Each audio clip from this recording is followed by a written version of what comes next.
মিত্তির বাড়ি পার্ট 2 নতুন জোনাকি নতুন চমক। দর্শক উত্তেজনা আগ্রহে ফোকাস। বিস্তারিত জানতে ভিডিওটি দেখুন। দর্শকরা দীর্ঘ সময় ধরে অপেক্ষা করছিলেন আর অবশেষে ভালো খবর, মিত্তির বাড়ি ফিরে আসছে পার্ট 2। প্রথম সিরিয়ালটি শেষ হয়েছে, 10 মাসের যাত্রা শেষ, কিন্তু উত্তেজনা এখন আরও বাড়ছে। পারিজাত চৌধুরী, যিনি জোনাকি চরিত্রে আলো ছড়িয়েছিলেন, শেষ দিন শুটিংয়ে কাঁদলেন। প্রথম সিরিয়াল দর্শকদের এত ভালোবাসা, সব মিলিয়ে অভিনেত্রী জানিয়েছিল কষ্ট হচ্ছে। জোনাকি অনেক দিন আগে মারা গিয়েছিল, কিন্তু তার উপস্থিতি শেষ দিকে লক্ষ্য করা যায়।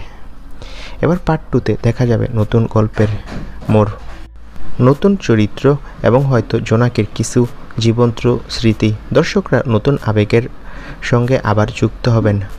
মতলব, আপনারা প্রস্তুত হন মিত্তির বাড়ি পার্ট 2 এর নতুন চমক এবং জোনাকির নতুন যাত্রা দেখার জন্য। তো বন্ধুরা, তোমরা কে অবাক হয়েছো এই খবরটা জেনে যে মিত্তির বাড়ি পার্ট 2 আসছে বলে? কমেন্ট করে জানাও আর আমাদের চ্যানেলটি সাবস্ক্রাইব করে রাখো। ধন্যবাদ।